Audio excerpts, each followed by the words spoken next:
Hello everyone, Tim again here, and today I have the pleasure of bringing you something a little bit different. Now, today's video is going to be the first multiplayer game of The Last of Us that I've uploaded to this channel, and I have to say, this game is absolutely tremendous. If you guys follow me on Twitter, and once again, another opportunity to plug my Twitter account, link is in the description as always, but if you guys follow me on Twitter, you would have seen a number of tweets saying how good this game is, and it is truly brilliant. You know, the single player is absolutely fantastic, but I've only really played about an hour and a half of the single player because I've just been getting into the multiplayer so much, and the multiplayer is something completely different to what I've been playing recently. Because, as most of you guys know, the vast majority of my time whenever I'm on PlayStation is spent, drifting between FIFA and Call of Duty. So, this has been a really, really refreshing change for me because it just feels completely different to either of them, obviously. Now, as you can see, it's a third-person game, so that's immediately one thing different. But in this game mode here, which is called Supply Raid, you have a team of 4 players, and it's basically like a team deathmatch. You have 20 respawns each per team, and the first team to run out of respawns and get eliminated dies. But the great thing is, once you hit 0 respawns, all of your players are still alive. So if you all get together and manage to come back, you can really launch some ridiculous comebacks. And we've been 8 or 9 kills behind in some games, and then we've got together, watched each other's backs, and we've been able to get some pretty ridiculous comebacks. Because as you can see here, you can revive your down teammates. So if you all stick together and revive each other, you can go on mad comebacks or just sweep enemy teams out the way. But not only is that a nice feature, as you can see dotted around the map, there are these little white circles, and these are supply crates. So you go around, and as you can see here, you get parts to craft different things, and you can craft like a better melee weapon, or you can craft a bomb which you can throw at enemies, or you can also just plant on the floor, and it's like a trip activated bomb, so if an enemy walks past they get blown up.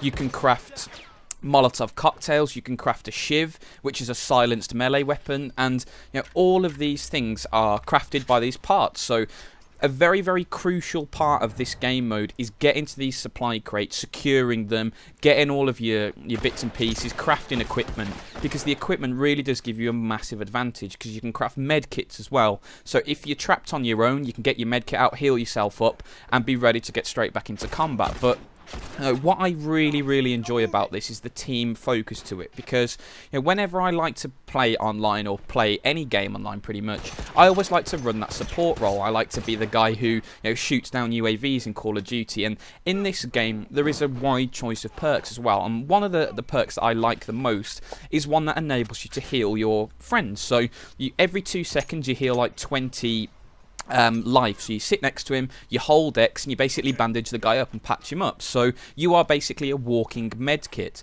But the thing is, you can't heal yourself with this ability, so you need another teammate to go out there and have that perk. But there's another perk as well that gives you more parts whenever you get one of the crates, so you can get a lot of parts and get med packs that way if you want to do that. But as well as those pretty support orientated perks, there are several others which are pretty standard shooter fare, improving accuracy, less recoil, what have you. You can start with a shiv whenever you spawn in, so you start with that silenced melee weapon I was talking about. So there really are a very, very wide number of possibilities, and the great thing is, it's set up in a similar way to Black Ops 2's class system is, in that you have a point tally which you can spend however way you want. So if you want to be able to just go in there with loads of perks and only carry a revolver, you can do that. But if you want to go very, very weapon heavy, you can, because for every single time you perform an action, you heal a teammate, or you get an execution, or you get a down, you earn in-game currency. And these in-game currencies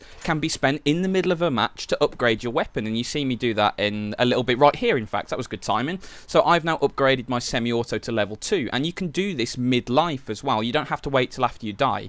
So you can kill a guy, quickly upgrade your weapon, buy some more ammo for it, turn the corner, kill the next guy, buy a bit more ammo, or what have you. So there's so many interesting dynamics in this game. It makes it absolutely fascinating. But the thing that really makes it very, very interesting for me is how unbelievably tense it is, because you have so many things in this game which can one-shot you. You have the upgraded melee weapon, you have, you know, a hunting rifle which is a one-shot headshot, so you can just be pootling around the corner, all of a sudden someone will come out and swing a plank with nails at you, and you'll be dead, and you'll be like, oh, where's he come from? And it, you know, it is absolutely fantastic.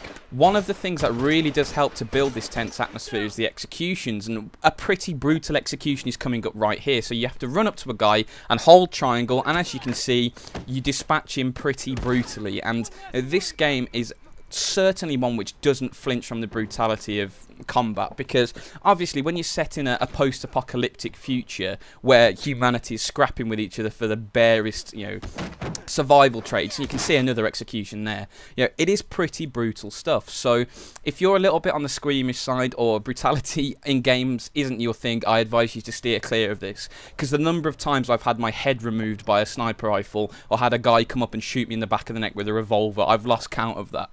And you get to see it pretty graphically, you know, it does not hide from it. It shows you get dispatched pretty brutally. So if you don't like that sort of thing, steer clear. But for me, that really does increase this, you know, tense atmosphere, because every single action you take, you're fearful that it might lead to you having your head removed by this guy with a plank or whatever. So you really are encouraged to stick together with your team, work together. Otherwise, like this poor guy here, you get repeatedly punched in the face and finished off. So I have to say, The Last of Us is a really, really good game.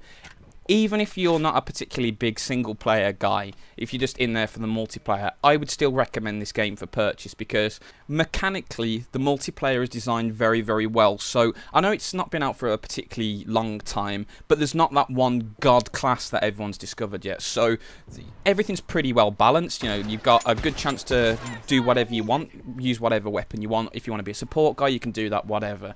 But not only is it very mechanically sound, I really enjoy the whole team play dynamic. So you really are dependent on your teammates not to shaft you. Otherwise, you know, if you run into 3 guys, you're gonna get put down. There's no way you can survive that unless you pull off the clutchest of all clutch Molotovs. So you have to work together as a team. There's all of this aura and atmosphere about it, you know, when you're genuinely fearful that the next move you're going to take is going to blow you up, or there's very, very few games that create that atmosphere. So if you guys haven't checked out The Last of Us, I cannot recommend it more strongly. It really is an absolutely tremendous game, both single player and multiplayer, and I'm going to have so much fun with this.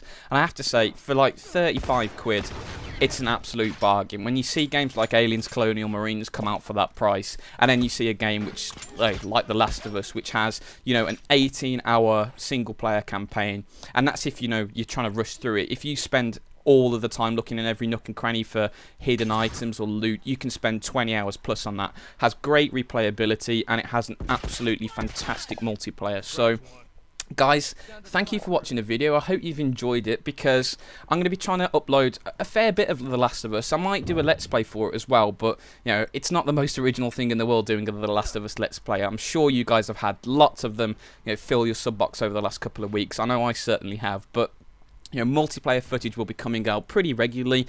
I actually recorded a Skype chat that me and my mates had when we were playing this game, and it was actually pretty funny stuff, because, you know, like I've been saying, you can be just walking around very, very safely, and all of a sudden you get taken out from nowhere. So there were some pretty funny moments in that. So over the next couple of days, I'll work trying to get a little tage of them set up so you can enjoy that. But guys, once again, thank you so much for watching the video. I really hope you've enjoyed it, and as always, have a great day.